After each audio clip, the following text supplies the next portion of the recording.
Hola estimados alumnos, ¿cómo están? Espero se encuentren muy bien. El día de hoy vamos a continuar con mezclas, pero antes de eso vamos a hacer un pequeño resumen de lo que vimos en el video anterior. ¿Qué es un elemento? Es una sustancia que no se puede descomponer en otras diferentes, mediante métodos químicos. En cambio, un compuesto es la unión de dos o más átomos distintos entre sí y que tiene proporciones fijas. Terminamos explicando qué es una propiedad intensiva. Son aquellas en las que sirven para caracterizar, diferenciar a las sustancias. ¿Por qué? Porque su valor va a ser constante. Y mencioné varias: punto de ebullición, punto de fusión, densidad y solubilidad. Nada más para contrastar, así como existen las propiedades intensivas, van a estar las propiedades extensivas. A diferencia de las propiedades intensivas, las extensivas no sirven para caracterizar sustancias porque su valor sí va a depender de la cantidad de sustancia que se tenga. Ejemplos: masa, volumen, área.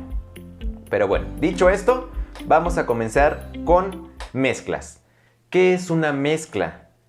Es la combinación de dos o más sustancias en las que no hay reacción química. Por lo tanto, se pueden separar mediante métodos físicos que ahorita vamos a ver. ¿Y cómo pueden diferenciar, distinguir entre un compuesto y una mezcla? Recuerden, los compuestos tienen proporciones fijas, las mezclas no. Las mezclas no tienen una composición constante. Esto es súper importante para saber qué es un compuesto, qué es una mezcla. Entonces, ¿qué significa que las mezclas no tienen una composición constante? Pueden tener granola de una marca que tiene más amaranto, otra marca tiene más pasas, pero sigue siendo granola. No hay una regla que me diga, para que sea granola tiene que tener tanto de esto, de aquello y del otro. No. En cambio, los compuestos sí. Para que sea agua siempre debe de ser 2 partes de hidrógeno y 1 de oxígeno. Otro ejemplo de una mezcla, se me ocurre el café con leche. A algunas personas les gusta poco café, a otras personas les gusta más café, pero al final sigue siendo una mezcla porque no tiene composición constante. Café con leche. No hay una regla culinaria o física o química que nos diga, para que sea café con leche, a fuerza tiene que ser tantas moléculas de agua, tantas de cafeína, tantas de lactosa, por ejemplo. No. Entonces, esto es muy importante para saber qué es una mezcla, qué es un compuesto. Y aunque hay un estudio muy grande acerca de mezclas, que si dispersa la luz, que si no la dispersa, qué tamaño de partícula, para ustedes lo van a manejar de la siguiente manera. Hay dos tipos de mezclas: las homogéneas y las heterogéneas. Las homogéneas solamente presentan una sola fase. No se pueden distinguir sus componentes a simple vista. Ejemplos de mezclas homogéneas: agua con alcohol, o por ejemplo un refresco que tiene agua, tiene dióxido de carbono, colorantes, azúcar. Otro ejemplo es el petróleo. Cuando se extrae de los pozos solamente es una sustancia negra con un olor característico, y cuando se procesa se pueden extraer muchas sustancias, por ejemplo gasolina, diésel, ¿no? Queroseno. Otro ejemplo que también es pregunta de examen: la atmósfera. El aire que compone la atmósfera principalmente está formado por nitrógeno. Esa es la pregunta de examen. Después es oxígeno, seguido por argón y dióxido de carbono. Pero no podemos distinguir, miren, aquí está el oxígeno, aquí está el nitrógeno y aquí está lo demás. No, es una mezcla homogénea. Por último, la sangre también es una mezcla homogénea porque ustedes cuando se pinchan el dedo no pueden distinguir las plaquetas, los glóbulos rojos, glóbulos blancos o el plasma. Lo que acabo de decir son ejemplos de mezclas homogéneas, presentan una sola fase. Ahora, ¿qué sucede con las mezclas heterogéneas? Son aquellas en las que sí se pueden distinguir sus componentes a simple vista, presentan 2 o más fases. El ejemplo clásico de una mezcla heterogénea es agua con aceite. El agua queda abajo porque es más densa que el aceite, este queda arriba, y ustedes lo pueden distinguir. Agua con piedra es otro ejemplo, una ensalada, la granola, la ropa que la tienen ahí en la cama aventada, todos esos son ejemplos de mezclas heterogéneas. Y como les mencionaba, como no hay reacción química, se pueden separar mediante métodos físicos. ¿Cuáles van a ser estos? El primero es la filtración. Es cuando se utiliza una barrera para separar las partículas de diferente tamaño respecto a otra sustancia. Se me ocurre, por ejemplo, el café. Cuando ustedes lo filtran, el café molido se queda en el papel o en el filtro que ya traen integrado las cafeteras y el líquido pasa. O por ejemplo, cuando tienen un jugo de naranja que tiene los gajitos, que se supone que nos los debemos de tomar, pero a mí no me gusta, según fibra, ¿no? Lo pasan por el colador, se pasa el jugo y en la redecilla quedan los gajos con las semillas de naranja. Son ejemplos, o la filtración mejor dicho, se utiliza para mezclas heterogéneas. Si estamos hablando de sólidos de diferente tamaño de partícula, por ejemplo, cuando se cuela la harina o la arena, estamos hablando de un tamizado, que también se utiliza una red. Siguiente, la decantación. La decantación es la separación de líquido-líquido con diferente densidad. Ya mencionaba el agua que tiene más densidad que el aceite. Entonces lo pueden separar mediante un embudo de separación. Abren la llave, desciende la mezcla y cuando llegan a la interfase vuelven a cerrar la llave. Por un lado van a tener el agua y por otro lado van a tener el aceite. Ese es un ejemplo de decantación líquido-líquido. Otro ejemplo de decantación es la decantación sólido-líquido. Por ejemplo, agua con arena. Ustedes lo agitan, parece chocolate.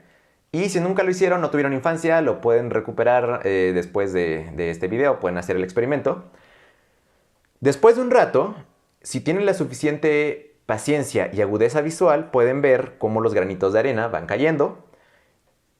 El agua se queda arriba, la tierra sedimenta y el efecto o el proceso de verter con cuidado el agua en otro recipiente mientras que la arena se queda en el fondo, eso es una decantación. Pero en este caso sería una decantación sólido-líquido. Y se utiliza tanto la filtración como la decantación, se utilizan para mezclas heterogéneas. Vamos a imaginar que ahora tenemos agua con alcohol. Están juntos. Me imagino que lo han observado. ¿Se puede filtrar? No. ¿Se puede decantar? Tampoco. ¿Qué es lo que hacen? Lo que hacen es una destilación. Ponen a calentar la mezcla homogénea y se pone en ese sistema de destilación simple un termómetro. El termómetro va a subir su temperatura, pero se va a quedar a los 78 grados Celsius. ¿Por qué? Porque es la temperatura de ebullición del alcohol. Muy bien, para los que se acordaron. Like. Mientras el alcohol se esté evaporando, el termómetro no va a cambiar su temperatura y se puede recolectar mediante otro matraz el alcohol. Cuando el termómetro vuelve a incrementar su temperatura, significa que se termina de destilar el alcohol. Pueden detener el calentamiento. Por un lado van a tener el agua y por el otro lado el alcohol. Este tipo de líquidos que se pueden mezclar perfectamente bien sin importar su proporción, se conoce como líquidos miscibles. Los líquidos inmiscibles no se mezclan, por ejemplo, agua y aceite. Hay destilaciones más complejas que se conocen como destilaciones fraccionadas y un ejemplo es la del petróleo. Se lleva a las refinerías, se refina y se comienzan a extraer muchos compuestos. El gas para la cocina, por ejemplo, combustibles para los automóviles, aviones, diésel, parafinas. Lo último que se obtiene es el asfalto, que aquí en México lo conocemos como chapopote. Entonces la destilación se utiliza para mezclas homogéneas. Vamos a poner otro ejemplo. Imaginen que ustedes tienen agua con sal. No la pueden decantar, o sea, está disuelta, ¿no? Vamos a imaginar que es una disolución no saturada. Entonces está perfectamente disuelta la sal en la botella con agua. No la pueden ni filtrar ni decantar.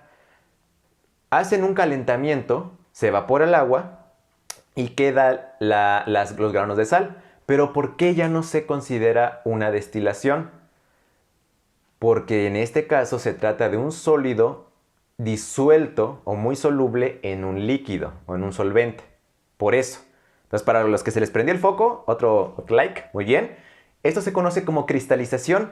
Evaporan el agua y los cristales de sal se quedan en el recipiente. Pero muchas veces en el laboratorio el disolvente no es agua. Son disolventes orgánicos que o son tóxicos o son inflamables. En otras palabras, si evaporan, o se envenenan o prenden el laboratorio, ¿no?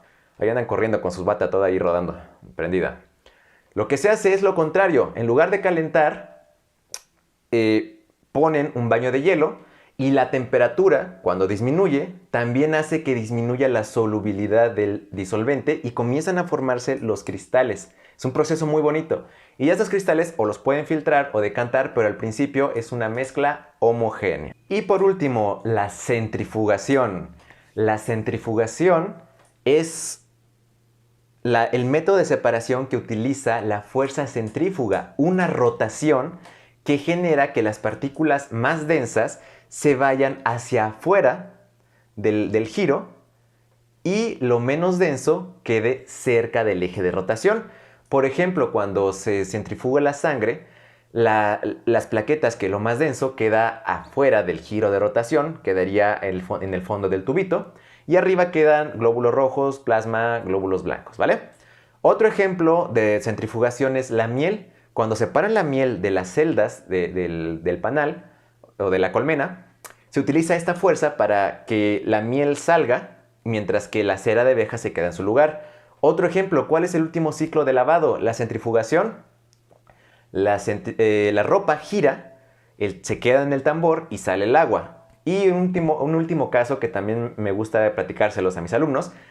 Hay muchos videos en YouTube en el que personas se suben a las tazas locas o a las norias o volantines, como lo conozcan, giran y esa fuerza centrífuga que todos hemos experimentado es la que nos tira hacia atrás. Entonces, si notan qué tipo de mezclas mencioné en estos ejemplos, la sangre es homogénea, pero la miel en la colmena, la ropa o las personas que están en el juego son mezclas heterogéneas. Para finalizar, les digo que la centrifugación se utiliza tanto para mezclas homogéneas como heterogéneas.